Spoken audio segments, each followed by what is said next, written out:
Salam sejahtera dan salam perpaduan.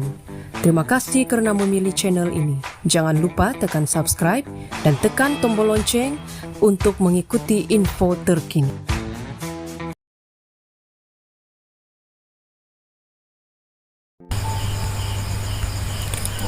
Enggan lagi memanjangkan cerita, pelawak juga penyampai radio popular Syuib nekat untuk memaafkan individu bernama Zuhairi Abu Othman yang sebelum ini mengaitkan kematian Allahyarham Siti Sarah Raisuddin dengan dakya Freemason.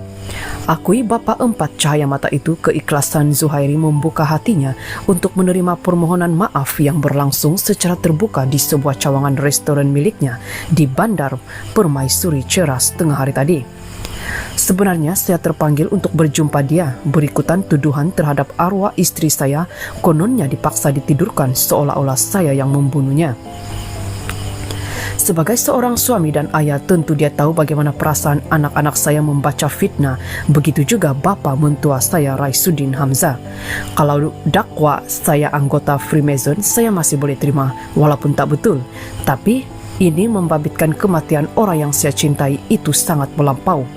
Tuduhan itu mendatangkan kekeliruan, sedangkan saya yang menghantar arwah ke hospital dan menjadi individu terakhir menatap wajah arwah sebelum ditutup dengan plastik pembungkus mayat, katanya. Sikap sopan dan beradab Zuhairi membuka hati Syuib menerima permohonan maafnya berhubung isu fitnah mengaitkan kematian Siti Sarah dengan agenda itu. Berlangsung hampir sejam, awalnya Syuib tampak sedikit beremosi, namun kemudian mampu bertenang setelah melihat sikap Zuhairi yang hadir secara beradab dan penuh rasa bersalah. Pada masa yang sama, Syuib teguh dengan pendirian mahu mengambil tindakan undang-undang terhadap seorang lagi individu yang menggunakan akaun media sosialnya, yaitu John Dihani, atas sebab yang sama. Akui Syuib setakat ini dia sudah mengenal pasti nama, alamat serta nomor telefon individu terbabit yang dilihat bersikap biadab dengan fitnah yang melampau itu. Saya sudah minta peguam untuk hantar satu surat kepadanya.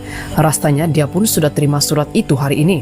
Memang dia sudah menghubungi saya malam tadi menerusi message, tetapi nadanya tidak menunjukkan tanda kesal, katanya. Akui pemilik nama sebenar Syamira Muhammad, tindakan tegas ini diambil bagi membersihkan peringatan kepada orang ramai. Jangan mudah memfitnah, terutama kepada insan yang sudah tiada. Syuib dalam masa yang masih memburu seorang lagi individu yang disifatkan sangat biadab terhadap keluarganya, terutama arwah istri dan anak-anaknya. Semalam Syuib nekat mencari individu terbabit sampai ke lubang cacing demi mendapatkan keadilan dan tidak sampai 24 jam dapat mengesan lelaki tersebut. Dalam tulisan itu mendakwa arwah dipaksa untuk ditidurkan ketika dijangkiti COVID-19 2 tahun lalu. Selain mengatakan Freemason menggunakan artis untuk mempromosikan vaksin walaupun terpaksa mengorbankan keluarga sendiri. Terdahulu, kecoh seorang individu membuat tuduhan Siti Sarah dipaksa ditidurkan sebagai bukti keberkesanan vaksin tersebut.